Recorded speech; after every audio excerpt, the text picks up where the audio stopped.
Hutchinson apparently has been frozen out of his contract with Beşiktaş. This is super kind of awful news based on the timing of the World Cup coming up. His age, his injury. I understand their position, so to speak. They're saying there's too many foreign players. They have gone on a signing blitz, so to speak. But it's also a scenario of on our end, the person who, in my eyes, the most deserves to be playing in that World Cup is Hutchinson. If you argue me, you're wrong, which is fine. You're just an asshole too. No, I think everyone will agree with you. Don't worry. Yeah, it's a scenario of we don't know where he's going to go. We don't know what's going on. We don't know the full effect, but I really hope something happens from this.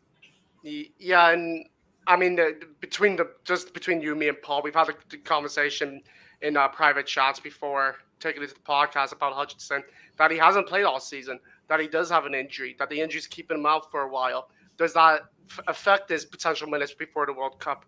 How is he? And then we get the news that his contract actually has been sold because of too many international spots on the club he's with, which also, I mean, obviously it's probably because of injury as well.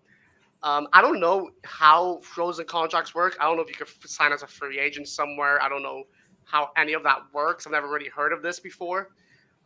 Unfortunately, though, I think regardless, no matter what, I don't. If he's healthy, he's in Qatar. I don't think it matters on minutes. He's the voice, he's the face, he's the leader of that locker room.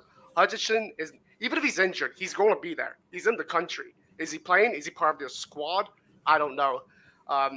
Andre, like you said, Hutchinson, we all want him there. You ask any Canadian who scores the first goal for Canada, everyone is going to say Hutchinson.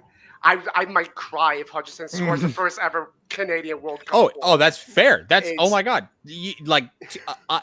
Minimum. We score one goal, we've done better than 1986. And if it's Hutchinson, I'm fucking walking away like. Yeah. That is our World Cup. If Hutchinson scores at the World Cup. But is he going to be there? Yes. Is he going to be part of the roster?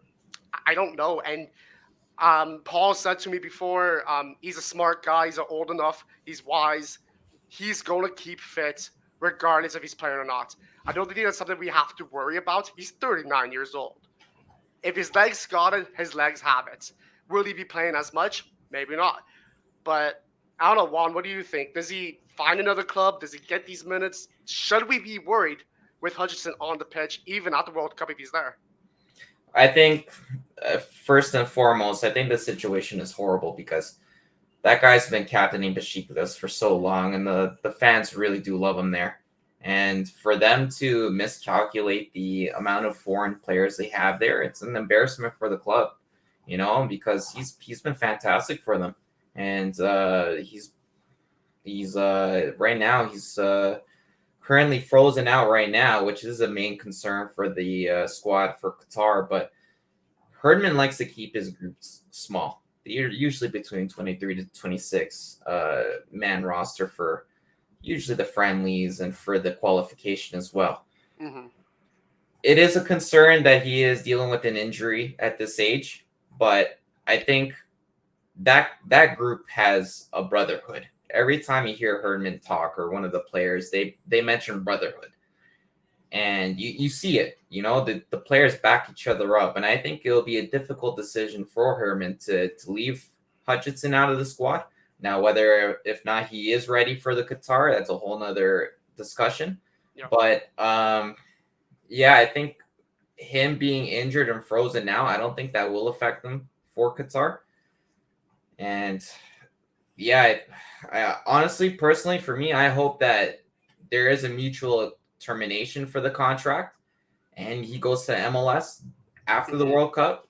And I hope Toronto picks him up, not just to start, but just to be a depth piece, because for him to come back home after what he's done for the country will be a beautiful way to end the career.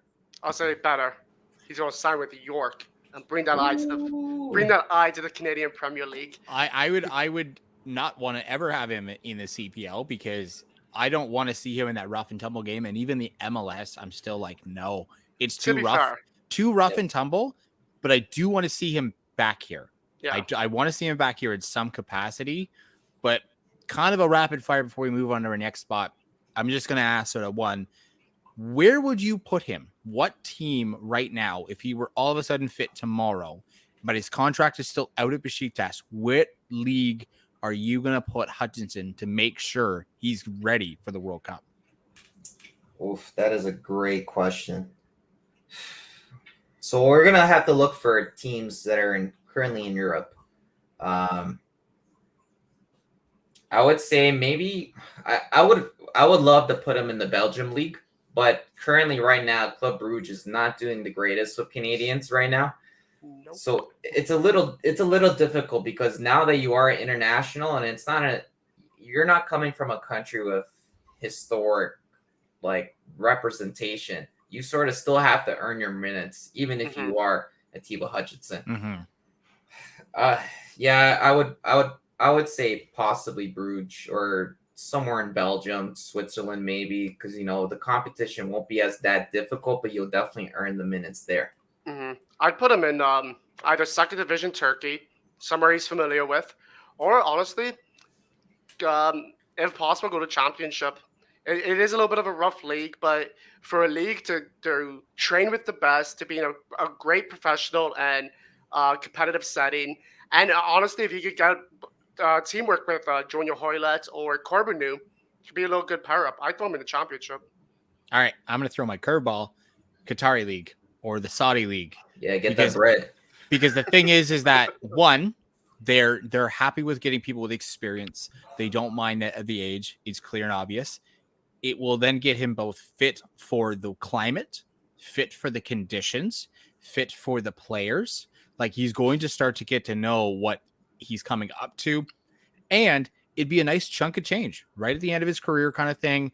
Finish off with the World Cup, walk away with a couple, millions, literal millions, and doesn't have to worry about it because that league isn't as aggressive and rough because the last thing you want to do is stick him in somewhere where he's going to take a heavy challenge and boom, he's out, he's injured. And that's the last thing we want to see. Thank you so much for watching us on the FC13 podcast channel. Make sure to follow us on Spotify or where other service can give you your podcast needs. Make sure to watch our last video and subscribe so you can follow us while we bring you more Canadian soccer content.